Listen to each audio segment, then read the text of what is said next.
no? This is a complaint in Ombudsman in violation of Section 3, Paragraph E of Republic Act 3019, Anti-Graft and Corrupt Practices, Republic Act 9, verse 7018 Thunder, Republic Act 66713, Code of Conduct and Ethical Standard for Public Officials and Employees and other applicable laws. This is complaint, mere complaint. Engineer Eduardo G. Guillen, Administrator, National Irrigation Administration; Engineer Robert C. Sugitan, Chairman, Bids and Awards Committee, NEA; members of the Bids and Awards Committee, NEA; and private respondent, AGWGB Constructions and Development Corporation, China International Water and Electric Corporation Consortium, and Santa Clara International Corporation. No? This is in relation to the bidding. No? Yung details, forward ko na lang sa kabasa na lang. Ito.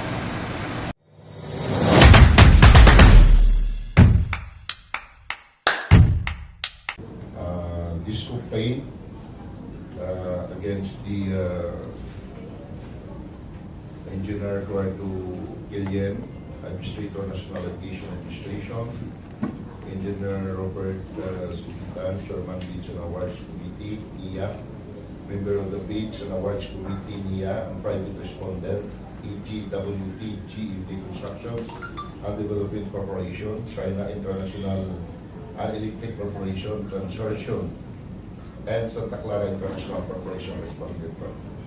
Disregard for violation of Section 3, Paragraph E of Republic Act number 3019, Anti-Graft and Corrupt Practices Act, Republic Act number 780, Plunder, Republic Act number 6713, Code and Ethical Standard of Public Officials, and other applicable laws. This already filed yesterday at the Office of the Ombudsman, and I think this also subject for evaluation in the Office of the Ombudsman, and due process naman ito. Masagutin naman yung respondent.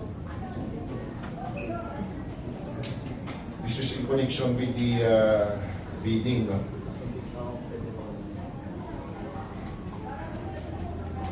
Sir, ano po mga ebidensya na hawak po ninyo na magpapatunay po na kaugnay po sa mga kasong sinampan ninyo sa NEA? Yes, marami tayong exhibit, no? And I will, kita na lang natin isa-isa ito sa ating mga media dito. No? Kasi ito is under evaluation pa ito sa Office of the Ombudsman. Pero I hope and pray naman na magagawa na natin ito ng fast track resolution ang na-file natin na.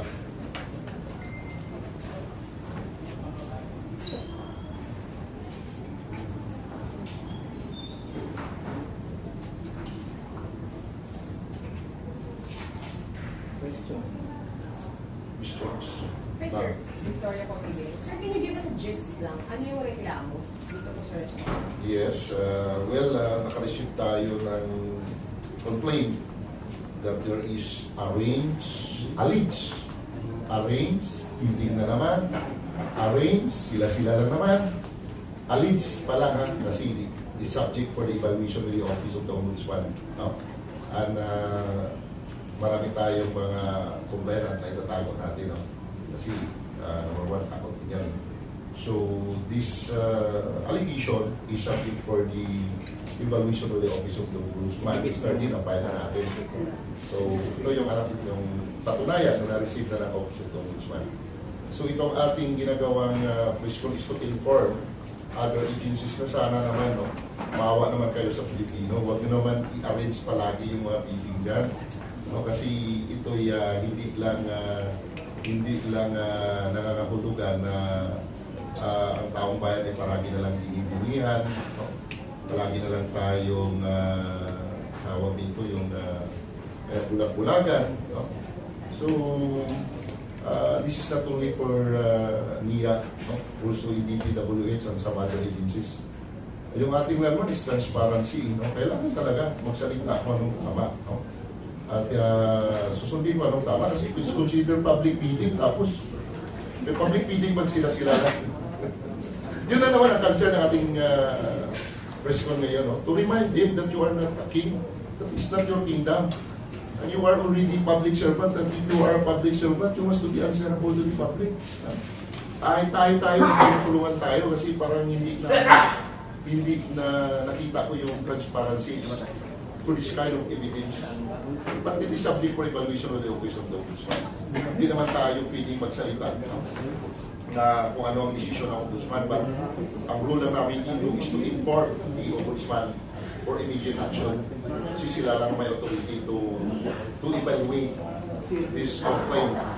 But siguro ipalam na rin natin sa public para malaman nila na may ginagawa tayong action at sana mamulat din ang iba pang mga civil society organization na pagreklamo talaga kung may mali. Hindi pwedeng manahimik lang palagi. Sir, dealing with Dosa from Net25. Sir, pwede maraming malaman ano po yung mga projects na yun na may arrangement, magkano po yung mga inalledge po natin na nakuha na corner ng mga contractors na yun, and kailan po yan nangyari yun, sir? Kailan nag-start yung arranged bidding po na pinapakit po natin sa corner? Yes, sir. No? We'll start na ito, sir, last month pa, sir, no? 4 months pa, no? At mayroon na sila, sir, kontrata, no? Sa mga tawag dito sa mga price ng bidding, no? Price ng bid. No, ang money involved dito, sir, is more than billion of pesos, no? Umabot sa 2 billion na considered natin development daw. And then itong project is more on para considered na rin flood control pa rin. But this is not for DPWS, this is National Irrigation Administration, NIA. So malaking pira, sir, no? 2 billion ang involved dito. At alleged, no, na based on the evidence na na-secure natin, alleged na mayroong silang pinili na winnable na contractors at alleged na arrange. So why you should tell the people that it is public bidding if kayo lang naman yan? Huwag na lang natin sabihin public bidding ito kasi parang I consider these documents na parang sila-sila lang. Based on yung documents or evidence po na nasa sa inyo, sir, ano po ba yung mga projects po na yun? Meron po bang substandard, ghost project po ba, or ang ina-arrange lang po talaga natin na yung arranged bidding po? Yes, sir, no, wala pa tayong nakita dito na substandard kasi this is only for bidding, no? Arranged bidding, alleged. Based to the documents is alleged. Nagkaroon sila ng arranged bidding na parang ina-arreglo allegedly dito sa ebidensya na ating napaipasa na kahapon sa Office of the Ombudsman. Napareceive natin yung complaint in Smart 4, 2026, 2:55 p.m. So I will give the copy to all the medias, no, para for the media para may isa-isa nila. Sir, meron din pong allege na 6 na kumpanya ng pamilya ni Administrator Villen ay nakakuha din po ng mga project mula sa NEA at sa DPWH. Did you include po, sir, sa affidavit ninyo?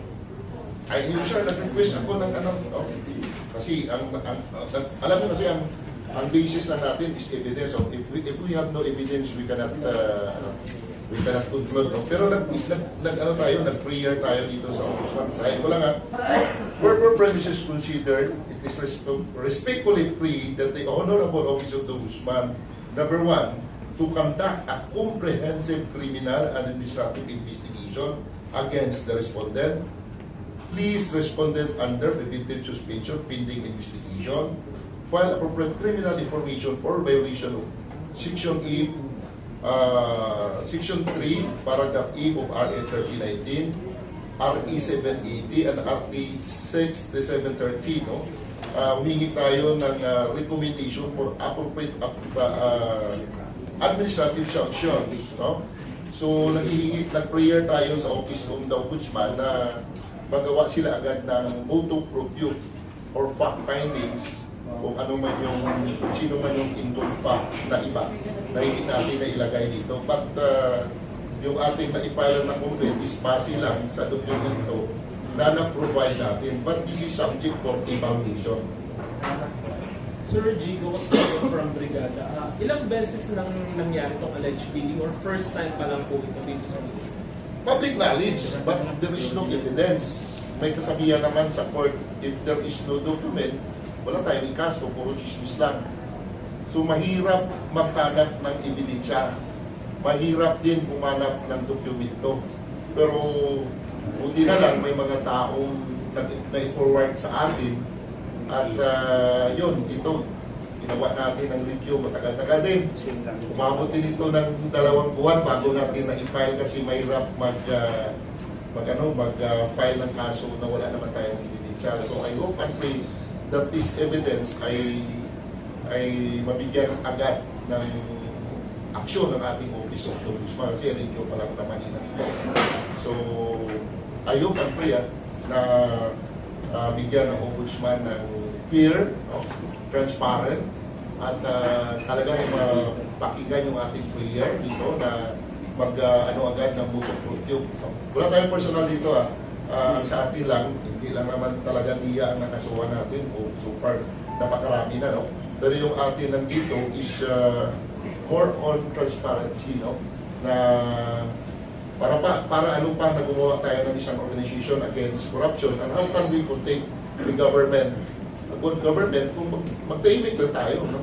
Kasi sabi natin we concede for good governance, pero we tolerate naman. At paano natin ma-terminate yung mga taong corrupt dyan kung hindi tayo magawa ng ganitong aksyon? So with the help of media for public information, ma-aware natin yung mga tao dyan na pag may ebidensya, pwede natin tulungan na ma-file ang kaso.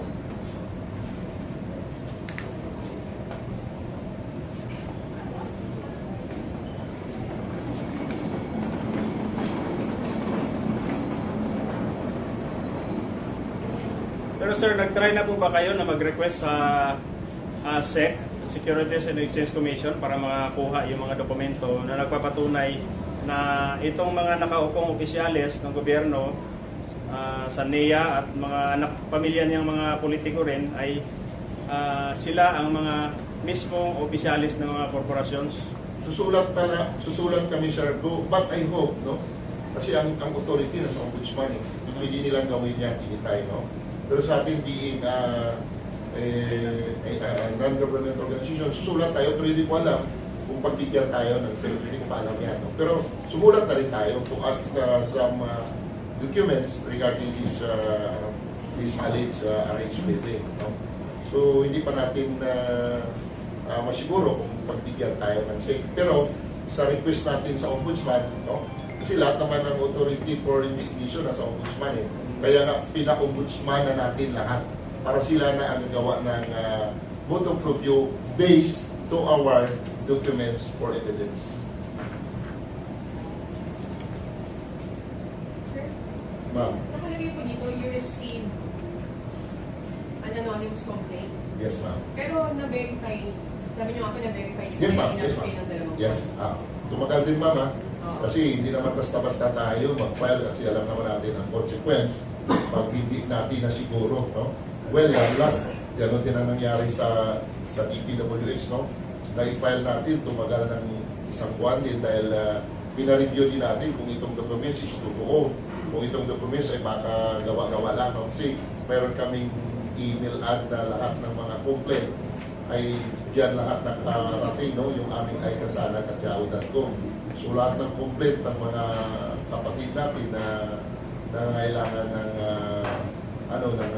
proper na tulong, diyan lahat ipinaforward.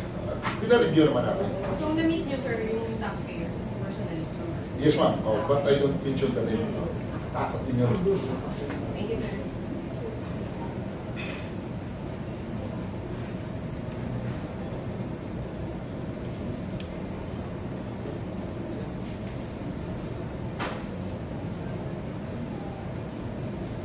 I want to clarify na hindi tayo na may personal dito, no? Kasi ang sa task force kasanak lang naman since 2009, no? Marami na talagang complaint namin since 2009. May iba naman na nabigyan na ng action ng ombudsman, yung iba na sa Supreme Court na rin, no? So ang sa amin na talaga is more on evidence. Wala kaming kalaban dito. Hindi kami humanap ng kalaban. Yung sa amin lang, whatever documents, I will file the proper agency. Kasi ang may power naman talaga to prosecute is the ombudsman or the DOJ. Ang task force kasanan is ang only few voluntary organization lang siya, no? Na nagbibigay, na tumutulong sa ating gobyerno para malabanan ang korupsyon. Pero paano naman natin labanan? Paano naman natin sabihin na laban natin ang korupsyon kung wala tayong ginagawa? So itong ating ginagawa is a matter of evidence lang. No? So it's up to the ombudsman, it's up to the DOJ, it's up to the proper agency to take appropriate actions. Sir, question lang po. Curious lang, yung mga, na-check niyo po ba yung mga irrigation projects ng mga companies po na sinama niyo? Yes sir, no? May mga tinitingnan talaga namin. Even before the DPWS, pinuntahan namin yung mga RACNITI, pinupuntahan din namin. Kasi marami din kaming members, no? Pinupuntahan namin, but I cannot be called as of now, no? Kung anong mga construction na nandito. So, dito lang muna kami whatever evidence na nandito ngayon. So, pinuntahan talaga namin ito. Kasi may mga physical visitation kami sa mga pinag-iusan.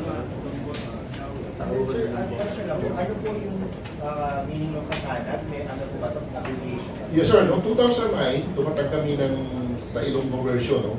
Apiliban ng nag-iusan, acronym kasanan. So, ilaw, liwanag. 2009 pa kasi kami sir. No? Ngayon lang kami nagkaroon ng tawag dito, hingi ng mga sa press con, kasi kailangan din ng public information. Kasi marami kasi nagtatanong, ano ba yung kasanan? So, with the help of the media, with the help of our partners media, so malalaman nila na we are pure voluntary organization na ating naman proceed for good governance.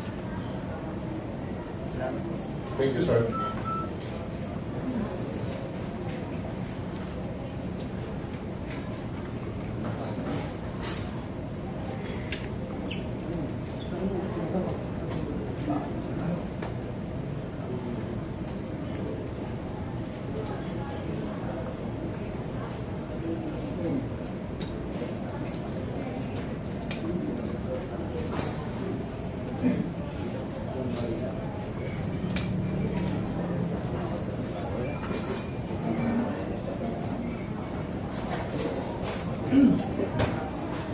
Question pa, sir.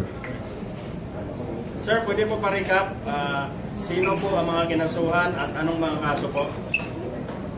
Yes, no? It's a matter of complaint, no? Complaint versus, no?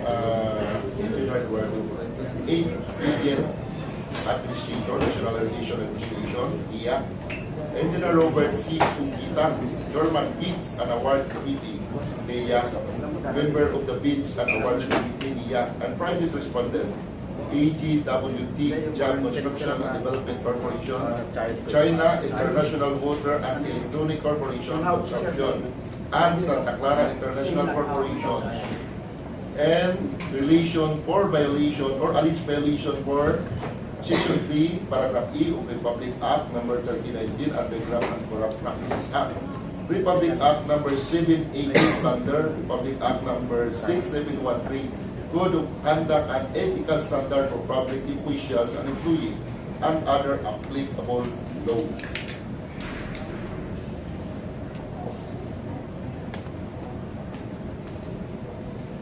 Sir, gaano po ba kalaki ang tiwala po ninyo na aksyonan po ito ng ombudsman? Yes, buo ang tiwala ko kay sa ating present ombudsman, no? Si Ombudsman Boyeng Remulla. At totoo kaming nagsusuporta sa ating gobyerno, sa ating presidente. At kaya nga sabi ko, how can we support the government campaign for good governance kung wala naman tayong nagagawa? Hindi tolerate natin ang mga nakikita nating basihan na may mga corruptions, no? So, ito ang tamang paraan is to file complaints. No? At naniniwala ako, buong tiwala ko sa nakaupo na ombudsman na gagawa nila ito ng action.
Okay na?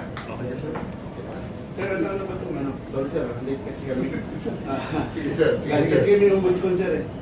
Sir, ano ito muli yung binailan nyo na case sa ombudsman? Sino to? Ano group to? Itong latest ito ngayon? Yes, oo. Yes. Ako na, no?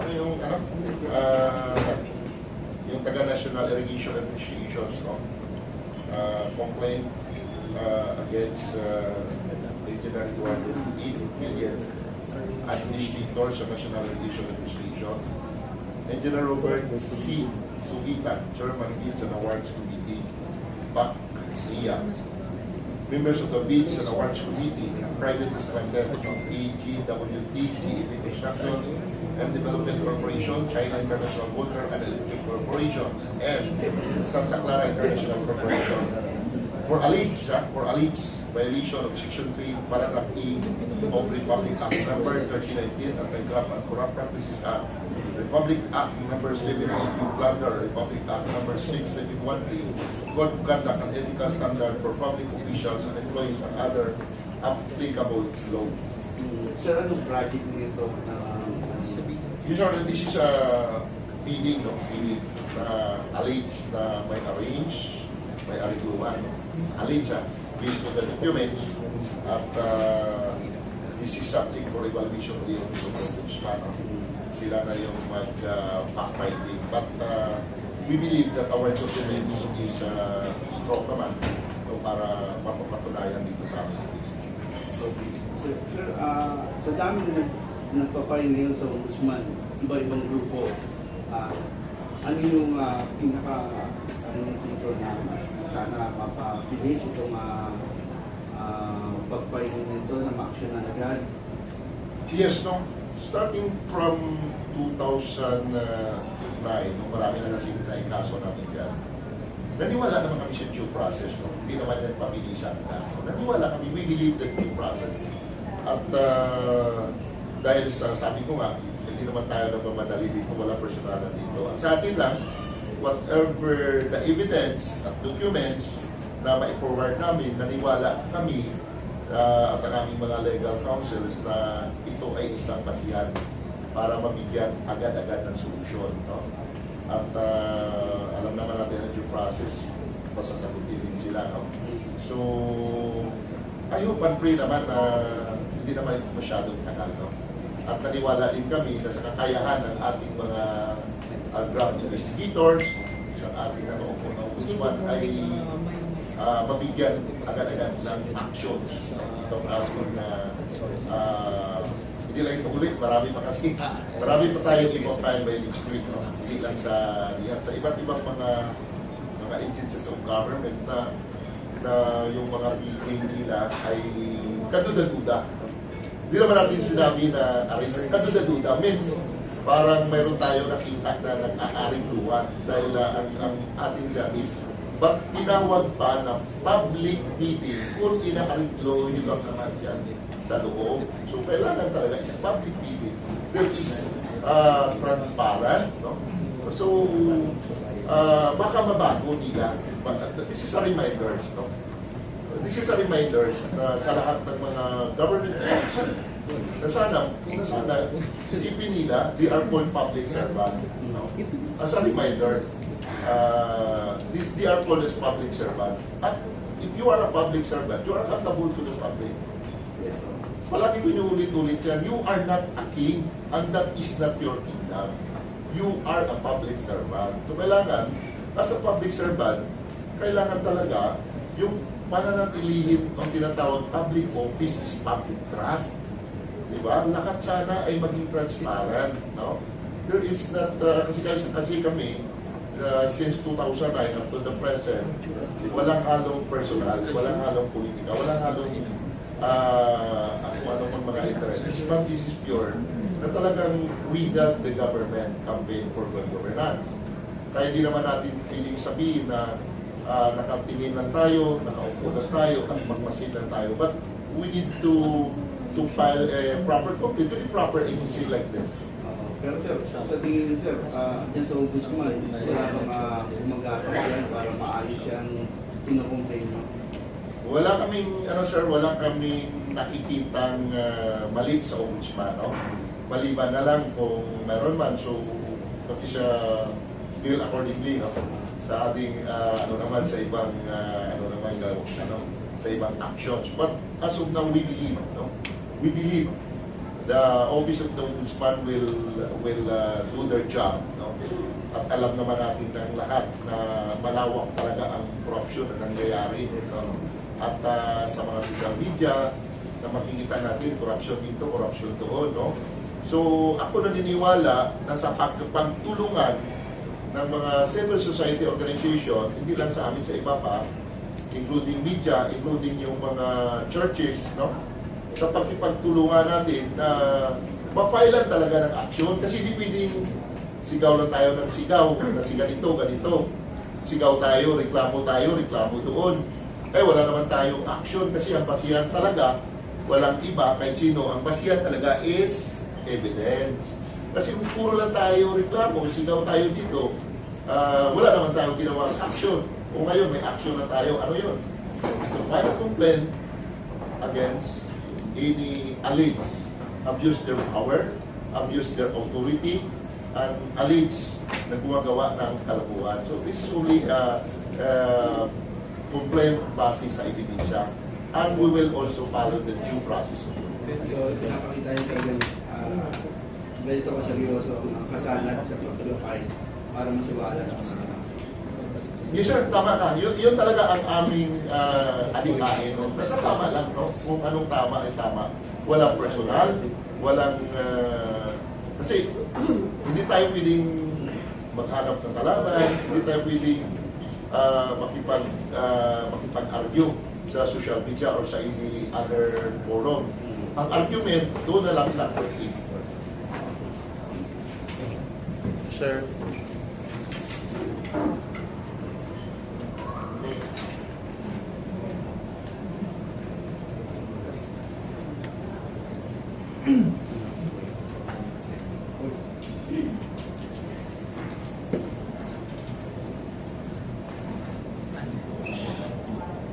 Sir, tama alleged bidding? Or can we say bid rigging or bid manipulation? I think kung ako ang Ano yung tamang term na po? para sa akin, in my own, kasi yung iba, reaching bidding, no? Ganon, no? Pero alleged lang naman ito eh. Ang mapapatunay nito is ang korte, no? Para sa akin, parang arrange sa ako magtingin, in my own opinion, and base to the documents, para bang alleged na ina-arreglo lang nila kung sino papanalo o hindi. Kasi it's involved in million of pesos. So is it safe to say na arranged bidding yung gamitin natin? I think much I suggest that there is an arranged bidding. Thank you, sir.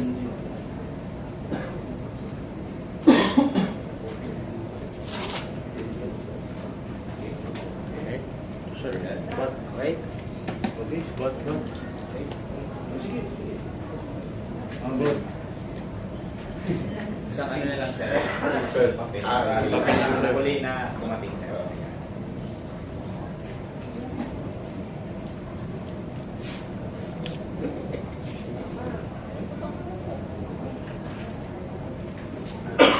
Sir. Sir. Ano sir? Sir. Thank you po. So ito.